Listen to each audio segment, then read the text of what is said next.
summertime on the Danube in Budapest. The river flexes its muscles, jockeys for position among all the people and buildings. In this episode, I experience for myself what it's like to be rescued from the water. I visit a Zen monastery where the bells of the monks chime and chat with those of local churches. I tunnel beneath the river, then swim downstream in the company of a human walrus. At Nagymaros, construction of a massive dam was stopped by brave protesters in the late 1980s.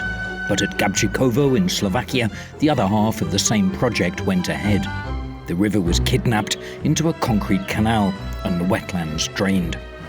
Back in Hungary, in the Szigetkez region, I travel with my sons through a waterland of birds and beavers and tell stories beside the fire as our succulent fish spit and bake on stakes driven into the earth. What is home, I wonder, and where is home for those born beneath these weeping willows?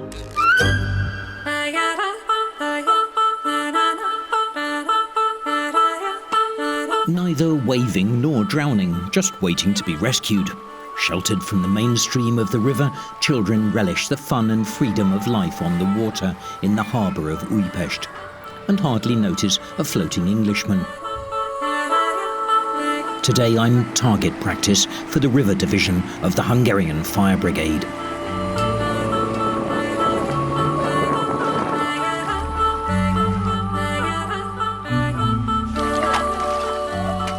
So that's what it's like to be rescued. Fortunately, they're very gentle fellows, these divers.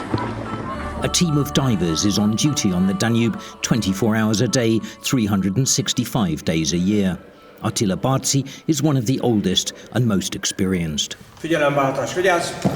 Jó reggelt kívánok! Előtt egészséget! Pihenj szolgálat a mai nap.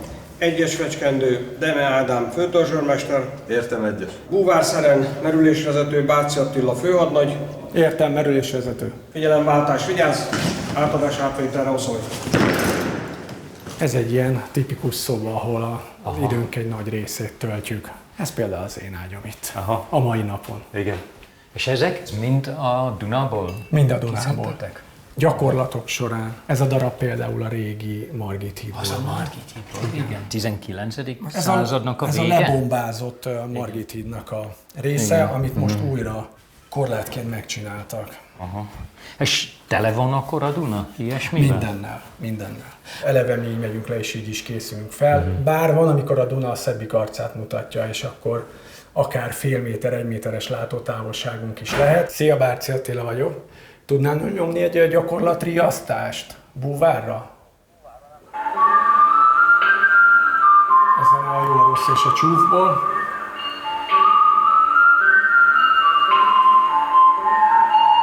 Figyelem, próbariasztás. Búvár. És ilyenkor már szaladunk is. Aha. És itt lecsúszunk. És szorítjuk a csövet, kicsit lehűtünk rajta. Megint kezdtünk. Jó.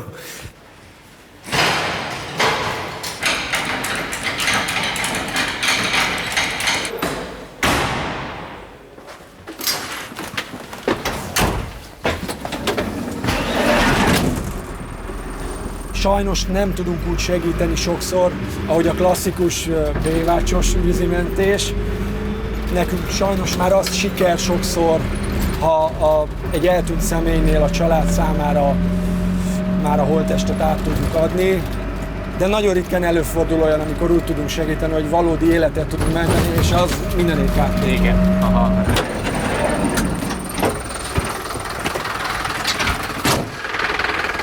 It all looks pretty easy in the daylight in summertime, but you can imagine how much harder it can be in driving rain in the dark with the Danube in flood in a real situation.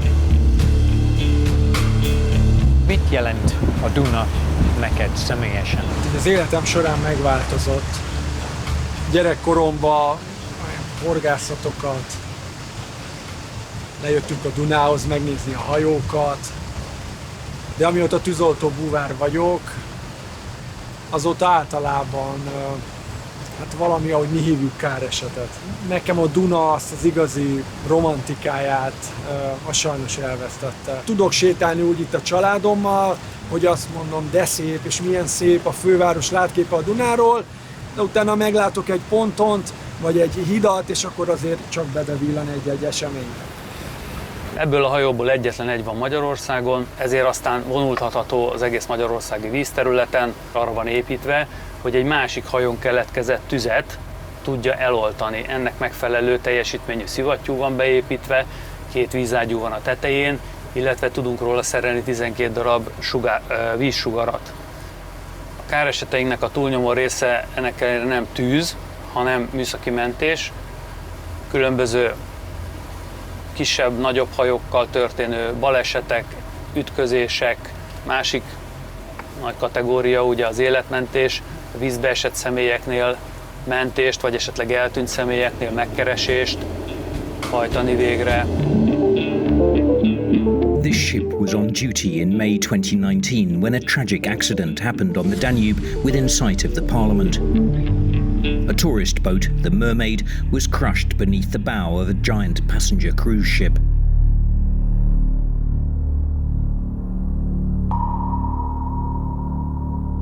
Of the 35 people on board, mostly South Korean tourists, only 7 survived.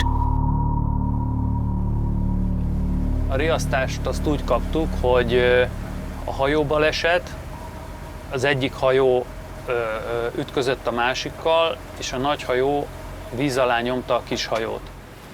Egy elég borzalmas kép fogadott bennünket, mentő, gyűrűk, székek úsztak a Dunán. Kezdtük érezni, hogy ez egy nagyon komoly helyzet. Egy olyan baleset, ami a Duna történetében, vagy a Duna életében is egy nagyon kiugró, egy nagyon kiemelkedő baleset. Nagyon mostoha körülmények voltak, sötét volt, szakadt az eső, erős szél volt, és ezt mind megtetézte még az, hogy a Dunának az állása a mostani jelenleginél is sokkal magasabb volt. Kimondott búvár merülést nem lehetett végrehajtani. Amit mi elsődlegesen elkezdtünk, és azt meg tudtuk csinálni, hogy a felszínen lévő, bajban lévő embereknek az úgymond vízi mentését el tudtuk kezdeni. És itt történt az a szerencsétlen találkozás, és itt a Margit hídnek tulajdonképpen a pillérei között süllyedt el a hajó, és olyan hamar elsüllyedt, hogy szinte itt maradt végig egészen a kiemelésig. Most, ahol vagyunk most. Igen.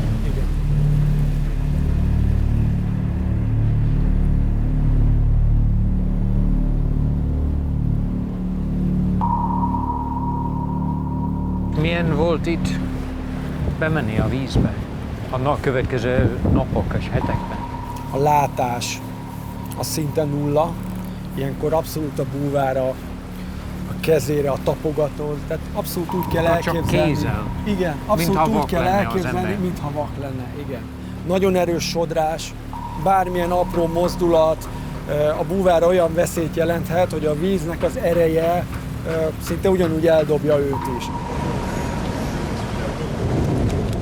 Nagyon nehéz volt már csak a hajó roncsra lemenni, megközelíteni, ahol a holttesteknek a keresése és kiemelése megkezdődhetett.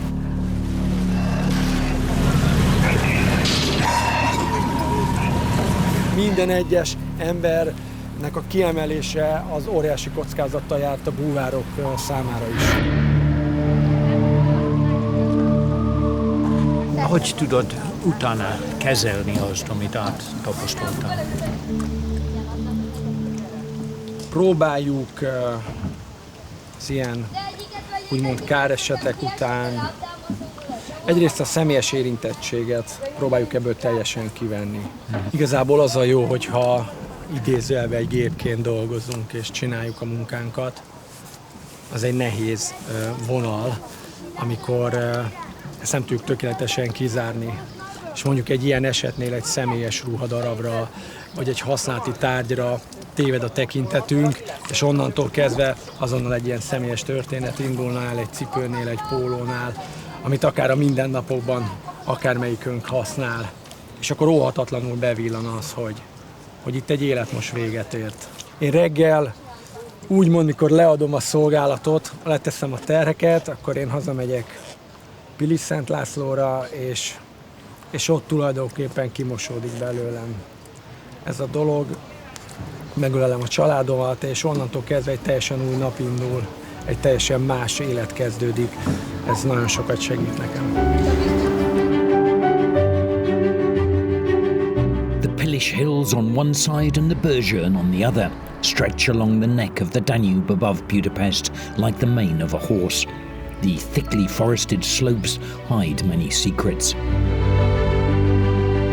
This Zen Buddhist monastery grew like an almost invisible plant in the lush garden of Christianity and has already put down strong roots.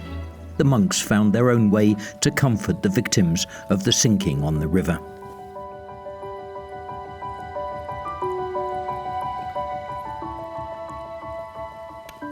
The first hits the waste bin, they always do, because this contains all the dust and everything that you don't want to serve for your esteemed guests.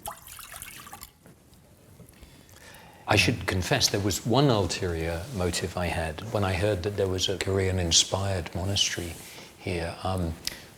Last year there was the tragedy on the river Danube, Hableány, the Mermaid ship which sank. I vividly remember every single frame of that terrible footage when over 34 people lost their lives. We did our job both here in the monastery. We chanted for the souls of the deceased. Once the soul is out of the body, many times we don't find our way. First of all, the average consciousness does not know that he or she is dead. So for 49 days we chanted for them here. Why 49? In Mahayana Buddhism, this is the traditional period of time when a soul always has to leave the earthly plane. And just from your clothes, I guess you two live here and you two don't? Or you also live here? Mi vendégek vagyunk, csak pár napra jöttünk segíteni. 5. alkalom, amikor már itt vagyunk. Esti pedig már régóta.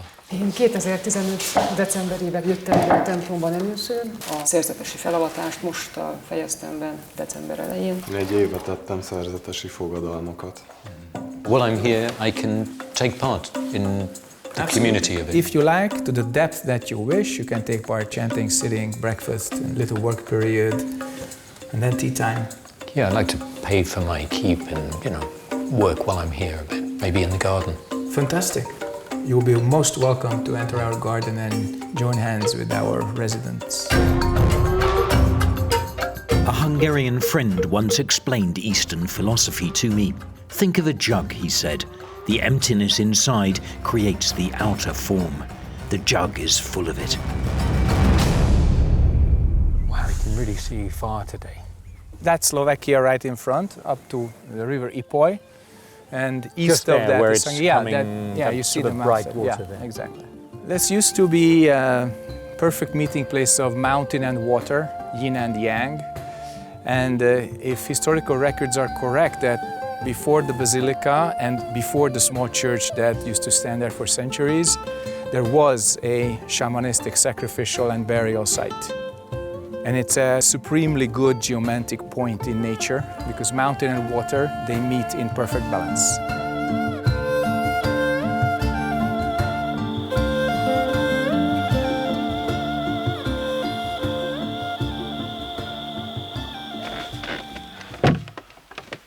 Wow, this is nice. That one is your bed. This one, really great. It looks very nice. You're getting up at 4:40 in the morning, right? I will get up at 4:30. Uh-huh.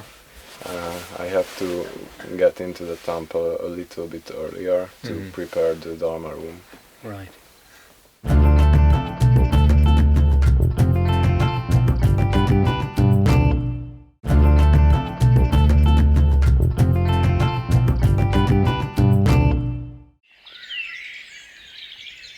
I usually get up pretty early, but not quite as early as this. But with practice, maybe I could do it. You sort of get a glimpse of the audience before the performance begins.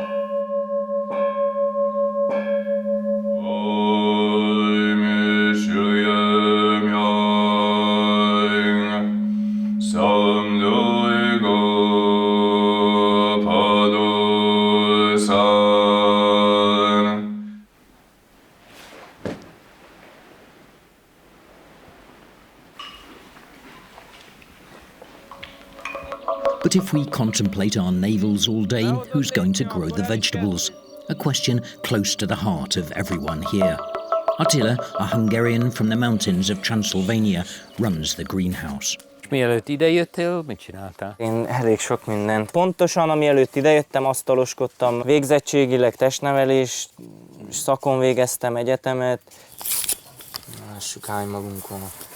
What kind of people come here? And the people come here, Attila, because they have some kind of problem or issue in their life that they want to solve, or? Hát, igen.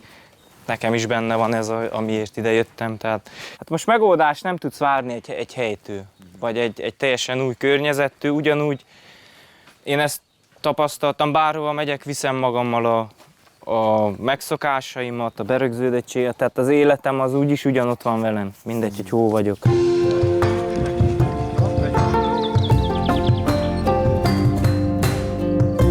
Ez a legjobb meditáció, nem?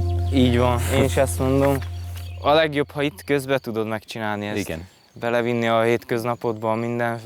Nagyon sokat próbáltam az asztalos műhelybe is, sokszor, amikor felmérgelődtem, vagy jöttek a fura gondolatok, meg nem tudtam kezelni a problémáimat. Visszatértem a légzés, figyeltem a testemet, érezzem a lábamat, ahogy állok rajta, a szerszámot, ahogy megfogom, tehát ott is, hogy legyek jelen.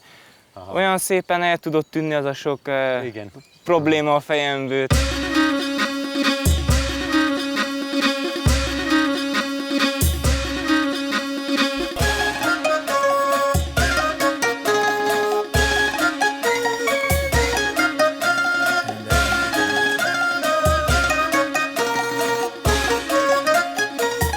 It's great that you have used both hands. Of course, it's very practical. But in Korean/Confucianist culture, when you hand over something, if you have both hands involved, it's a sign of respect. And it also comes from Buddhism because this is a sign of one mind. But it's like the energies of the left and the right joining together before the heart. Sound of one hand clapping? That's missing the other hand? No, the other hand is not missing. Only your thinking is missing. The paradox is something you cannot solve with your own cognition. So what is the sound of one hand clapping? And at one moment when you don't know, you got one step closer to your true nature. That's why you see Zen masters with this big stick and boom, they hit the table. Because for that moment, guaranteed you were not thinking. Your I did not exist as a separate entity. And when you want to define that moment as much as it is undefinable, that's one mind, because it's no mind.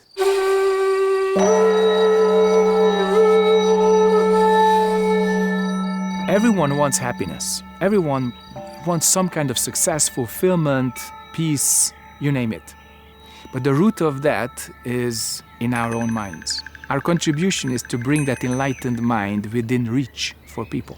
If they want to experience a better version of themselves, if they want to improve their lives, help this world, instead of inflicting suffering upon this world. So our basic role does not change, it never does. We are part of a 2,500-year-old tradition where the primary aim is, was, and will be wake up and save all beings from suffering. This doesn't change.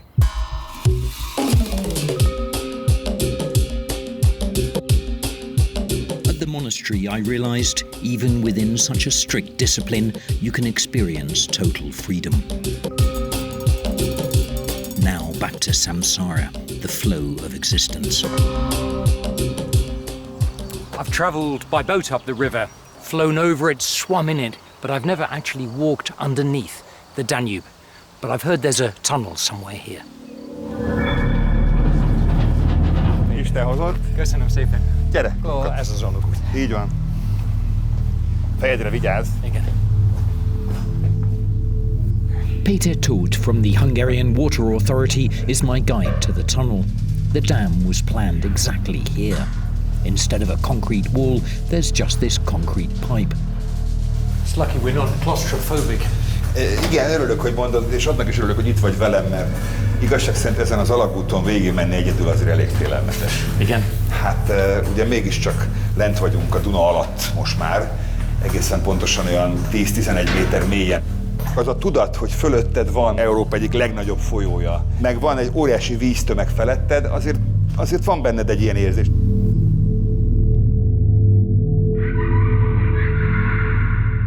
Szerintem Magyarországon az egyetlen egy olyan alagútrész, vagy olyan alagút, ami átmegy a Duna alatt, és ahol száraz lábbal át tudsz kelni a Duna alatt.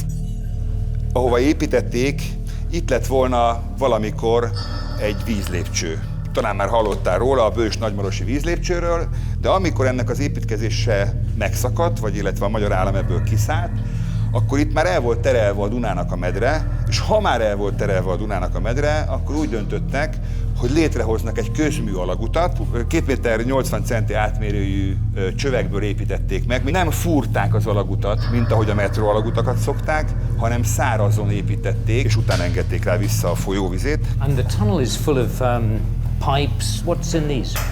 Abban például, abban a csőben éppen a szennyvíz jön, ebben a 2 csőben pedig az ivóvíz megy át a nagymarosi oldalról a visegrádi oldalra, a Visegrád innen kapja a vizét. Az alagút egyébként egészen pontosan 550 méter hosszú. Nem csak víz és szennyvíz megy át rajta, hanem elektromos kábelek, optikai kábelek, amit egyébként csak légvezetéken lehetne megcsinálni, és az pedig rendszeresen ronda lenne. Lehetjük a sisakot? Igen? Jó. És akkor már Nagymaroson vagyunk. Köszönöm további szépen. Jó utat kívánok. Mindegy jót. Isten áldja. Szia. Köszönöm.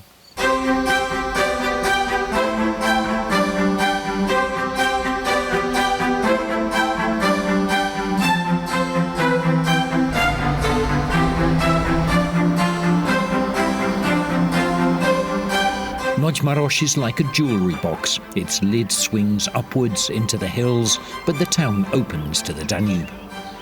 Pretty cobbled streets lead down to the river.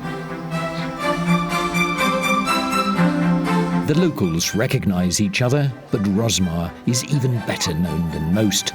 His name means walrus. Elkészültél? Jó van. He's famous for his daily swims in the river all year long, whatever the weather.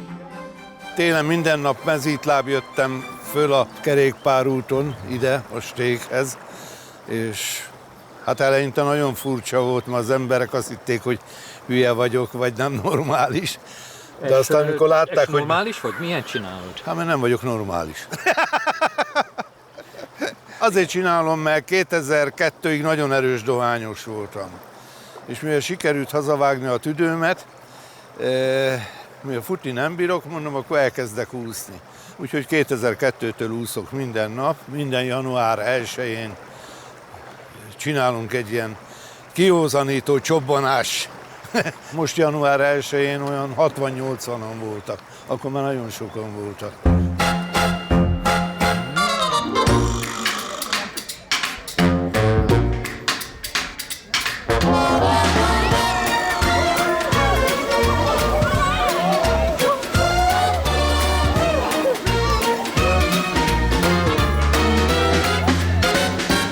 Hogy állsz a Dunával? Mit jelent ez a folyó neked? Egy az, hogy itt születtem Nagymaroson, világéletemben imádtam a vizet, kiskorom óta úszok, kajakozok, csónakázok, a nagyapám hajós volt, apám hajós volt, úgyhogy én is eztán elmentem hajózni, úgyhogy én nagyon kötődök a Dunához. Nekem a Duna a mindenem. Hogyha meghalok, kiadtam a gyerekeknek, hogy a hamvaimat Dunába kerüljenek, úgyhogy... Pont itt? Pont itt, igen. Akkor belevágunk? Vágjunk bele. Oké. Te hogy szoktál? Te innen ugrasz? Én innen ugrok. Igen? Én mindig télen is innen ugrok. Már megszokta a szívem. Gondolom, mert még soha nem jelzett.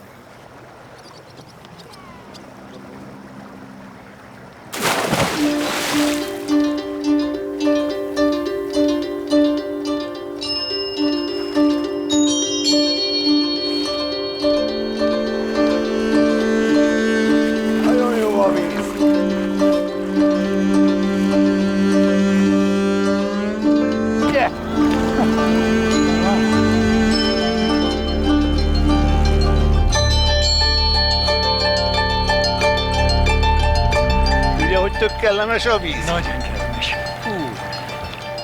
The Danube is warming up all the time. That's good for the walrus and for me, but not for the fish, which once thrived in these waters. For them, the colder the better.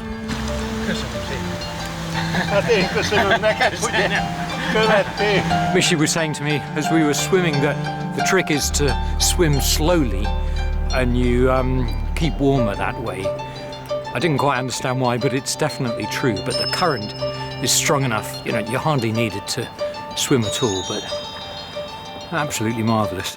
Swimming makes us lazy, two-legged creatures peckish. All the best towns in Hungary boast a good pastry shop, a centre of community life. Nagymaros is no exception. It's run by Nora Balog. Ilyen kicsit háziasabbat. Nem túl édes. És mit szólnál egy ilyen szilvatortához? Jó, nagyon kis morzsás süti? Jó. Az egész hely nekem egy álom megvalósítás, tehát nem csak egy üzlet, hanem ez így gyerekkori álomnak a megvalósulása. Én először közgazdásznak végeztem, és pénzügyi területen dolgoztam, de ez a sütés, ez mindig ott motoszkált a háttérben. Így a gyerekek után volt egy ilyen választási lehetőségem, hogy visszamegyek a korábbi pályámra, vagy csinálok valami mást, valami kreatívat. És akkor először elindultunk azzal, hogy csináltunk egy kávézót Budapesten. Igazából engem visszahúzott a szívem Nagymarosra, tehát én alapvetően itt éltem, itt voltam gyerek. Igen. Van egy olyan varázsa, hogy ha az ember egyszer itt élt, az soha többet nem akar máshol élni. Rendszeres, ami egy negatív dolog alapvetően, tehát rendszeresek a nagy árvizek itt a Dunán, bár most már pár éve nem volt, viszont mi ebből is egy pozitív dolgot tudunk kihozni, és minden árvízvédelem az úgy zajlik, mint hogyha legalább a töröktől kéne megvédeni a várat, és egyszerűen összefog az egész település apranaja, nagyja. Például a férjemnek, aki ugye Budapestről érkezett ide, ő az első ilyen közösségépítő eseménye az az árvízkor a homokzsákolás volt, és rengeteg új barátot szerzett onnan, tehát hogy utána már az utcán is köszöntek neki, és integettek, és ismerősként köszöntötték egymást. Lett volna, ugye, egy óriási vízi erőmű itt, amin végül is nem épült meg. Te elég fiatal vagy, te egyáltalán emlékszel erről? Vannak emlékeim, én elég kisgyerek voltam akkor, amikor ez az egész téma volt. A nagymarosiak kicsit kettősen álltak a dologhoz. Nagyon sokan szerették volna ezt a projektet, hogyha megvalósul, mert rengeteg új munkahelyet teremtett volna, meg ezt egy ilyen tulajdonképpen a város fellendülését látták ebben akkoriban. Nagyon nagy ellentábora volt ennek ilyen környezetvédelmi szempontból, emiatt nem is valósult meg ez a projekt, mert óriási tiltakozás volt ellene, de ez inkább országos szintű volt, mint település szintű. A jóvá tehetetlen károk megelőzése érdekében követeljük az építkezések leállítását. From the mid-1980s, an environmental group called the Danube Circle organised protests against the dam at Nagymaros. Their struggle seemed hopeless. Ez a munkásszálló volt, amit az erőmű építése előtt megépítettek. Tulajdonképpen ez arra szolgált volna, hogy az erőmű építő munkások lakjanak valahol. És akkor megérkeztünk ennek a szellemkastélynak az ebédlőjébe. Ez még a teljes projekt leállítása előtt elkészült, de úgy, hogy ahogy láthatod, fönn vannak a lámpák, minden teljes, az utolsó szögig elkészült benne. Aztán, amikor ezt az egész projektet leállították, akkor azóta ez ugye teljesen üresen áll. Szeretnék egy dunai panorámás szobát kérni. Tudok javasolni a 224-es, ez a legjobb. Sajnos nincs kulcs. Time alters everything around us. The hotel, abandoned by the engineers. The party, abandoned by Moscow. Self-destruct. People stand on the platform or the shore, but the train, the river, never stops. Látod itt ezt a kis picike fehér épületet itt? Hát ez lett volna az erőmű. Ugye ezzel is próbálták a lakosságot egy kicsit arra motiválni, hogy elfogadják ezt a tervet. Ha megnézed, ezen a hatalmas nagy térképen ez a picike épület ilyen aprócskának tűnik. Tehát így azt gondolod, hogy ez abszolút nem rontotta volna a látványát a Dunának. Aztán, hogyha megnézed a megvalósult bősi erőműnek a képeit, láthatod, hogy tulajdonképpen ez egy hatalmas betonmonstrum, ami az egész Dunán átívelt volna, és tulajdonképpen mindenképp tönkretette volna a látványt. Igazán azért jöttem Magyarországra, vagy ez volt az első sztori nekem, mint újságíró. Ez volt az első dolog, amit nemzetközileg nagyon érdekes volt itt a 80-as években a vízi erőmű és az ellenállás.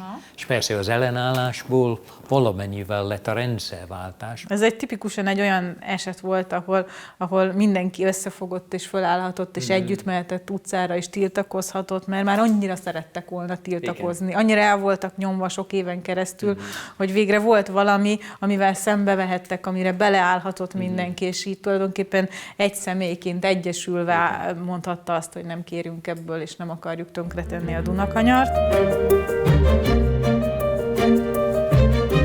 Most azt mondom, hogy így utólag nem biztos, hogy rossz döntés volt ezt elengedni, mert mégiscsak egy festői környezetben egy hatalmas ilyen betonerőmű nem biztos, hogy olyan vonzó lenne a turisták számára, mint amit most látunk helyette.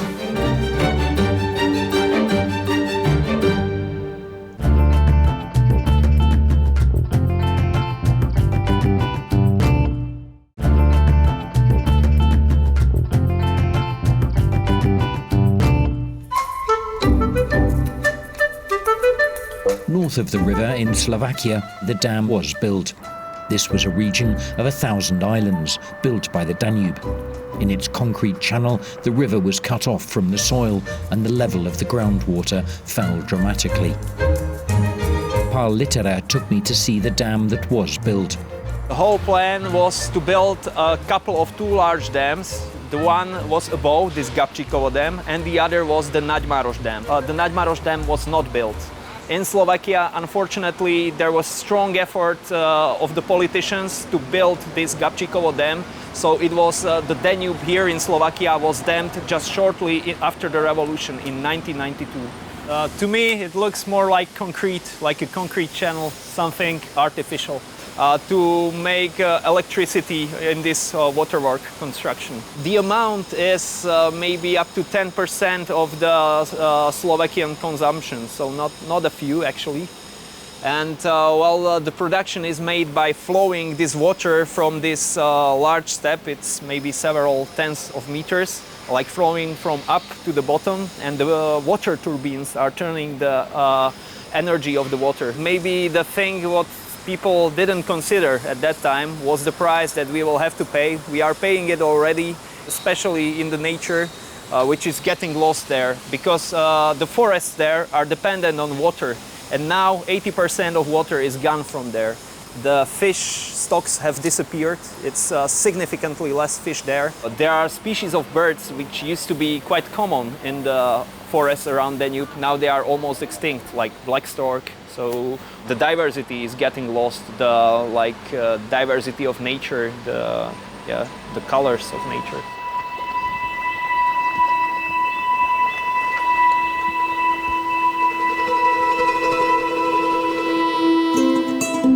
The construction of the Gabčíkovo Dam affected Hungary too. Barely a tenth of the water flow was left in the old bed of the river in the Szigetkős region in western Hungary. The throat of the Danube has been cut, this fisherman told me when I filmed there in 1992. Since then, dikes have been built in the bed of the old Danube to hold the little water that is left and channel it where it's needed.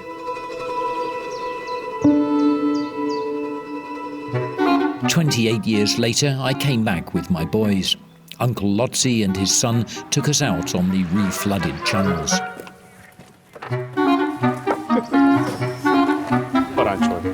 Már húzhatod is arra az oldalra.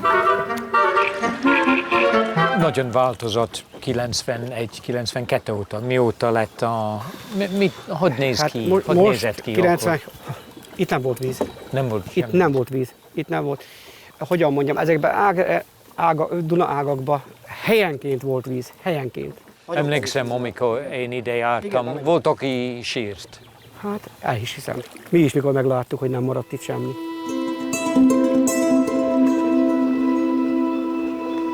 After the river was diverted, the challenge for the authorities was to keep the water level high enough in the region to stop it drying out.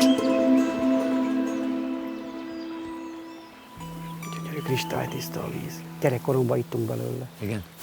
Nem volt semmi bajunk. De most már szerintem nem mernék, mert hozzászoktunk a csapi vízhöz. Melyik költők fog dobni? A Gás kezdi talán. Gáspár, szuper jó. Bátran állj fel, nyugodtan, engedd el a Damilt. Szuper jó, oda esett. Azaz, hát ügyesebb vagy, mint a bátyád. Igen. Azaz. És milyen érzés, amikor hal van rajta? Nagyon jó. Ez nagyon jó érzés. Nagyon jó. Az egy nagyon jó érzés. Annál jobb nincs is a világon. Ennél jobb nincs a világon ide kijönni. Itt születtem, azt hiszem itt is fogok meghalni, de ez én nekem a mindenem, a víz.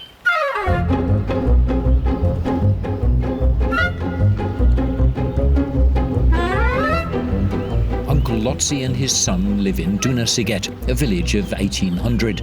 They're among the few people who still build the ladik, flat-bottomed boats ideally suited to the shallows of the Szigetköz. Kicsi a Jakab. Lehet, hogy kicsit több. Kedves egészségedre. Kedves egészségedre. Ez a ladik forgató pálinka. Nagyon finom. Mert mindig, amikor át szoktak jönni, segíteni, átfordítani, akkor mindig keresik. Ha a ladik olyan jó, mint a pálinka, akkor... én bízok benne, mert én hozzá még egyet sem hoztam, viszont javítsam ki. Hány ladik sikerült már csinálni az életében? Szerintem a 300 körül. 300-at biztos. Maradjatok nyugodtan. László, légy szíves, segítségek. Ennek teljesen itt zárni kell.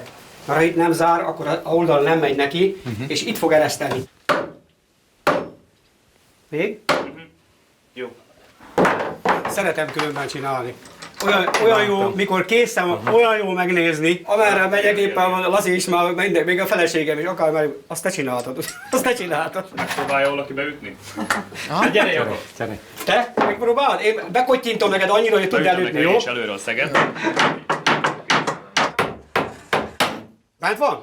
Bent. A legelső ladikot, amikor megcsináltam műgyontással, és öreg emberek, akiktől láttam ezt a csónakkészítést, azt mondta nekem az öreg, ide figyelj, Lazikám, ezt hallottam, micsoda ladikot csináltál te. Mondom neki, beragasztottam ki. Aztán jó az, mondom neki. Azt mondják, hogy nagyon jó, mondom, mert a jégbe is be lehet menni, és ez nem fog kopni tőle a jégtől.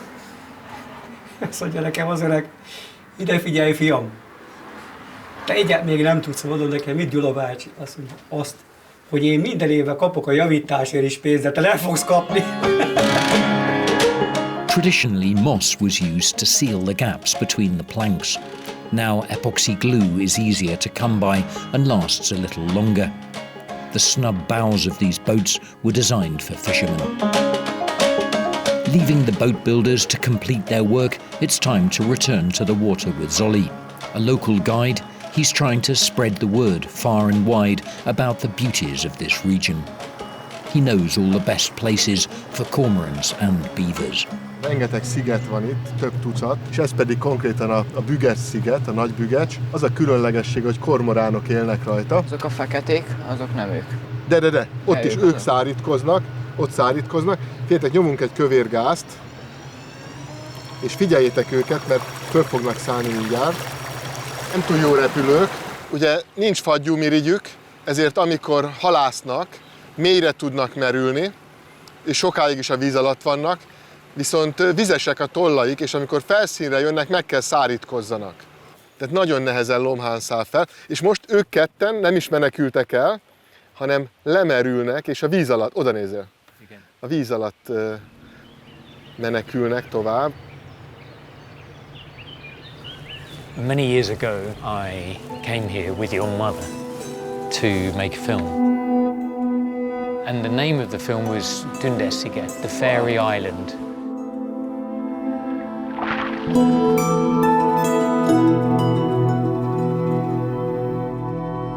Because it was named after... This is it? Yes. This is actually the Fairy Island.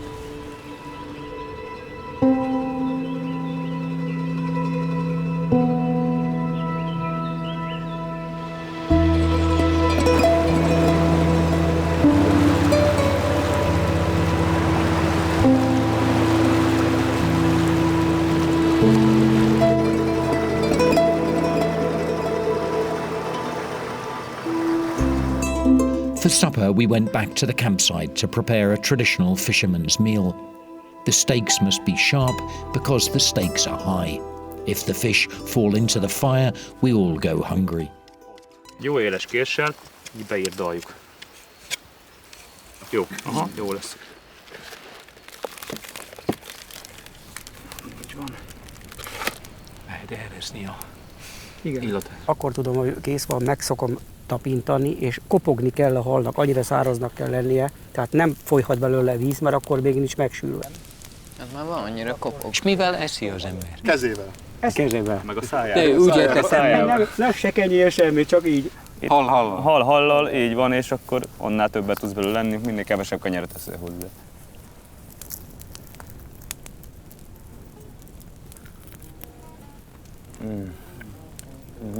De jól átsűz. Nagyon finom. The fish was fantastic. The others went home, but we decided to spend the night together under the stars.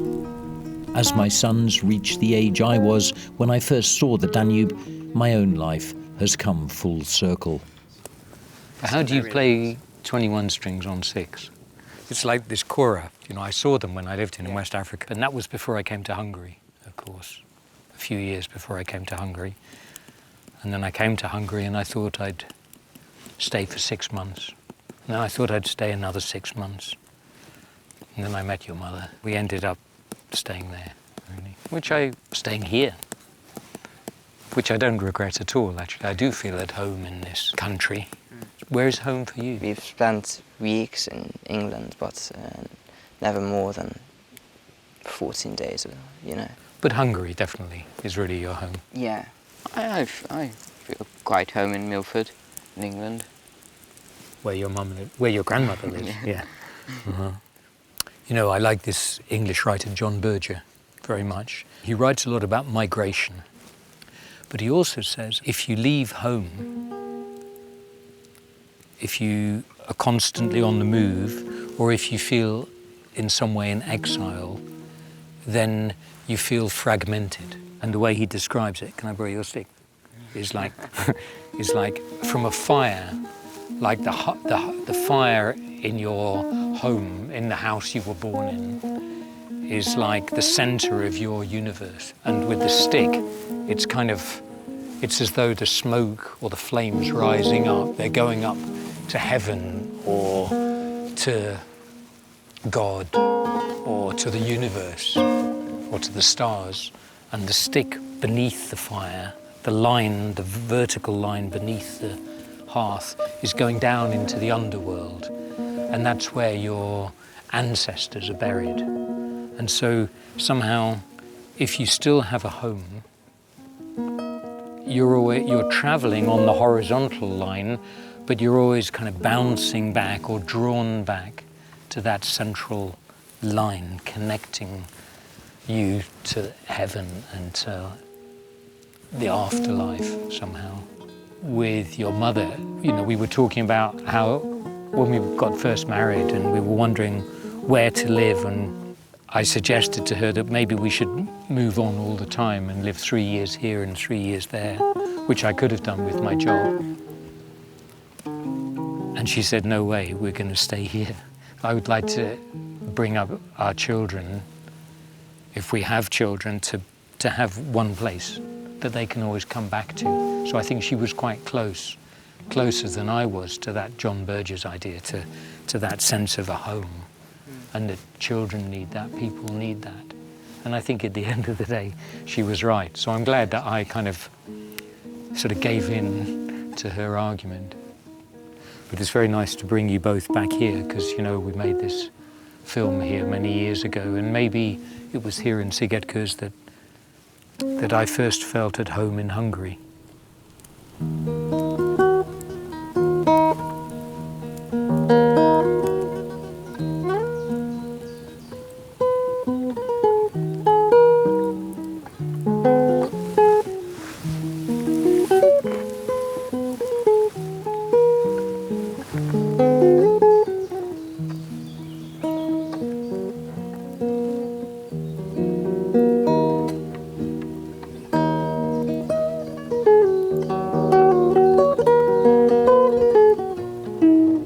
It was marvellous to be here again and experience this with my sons.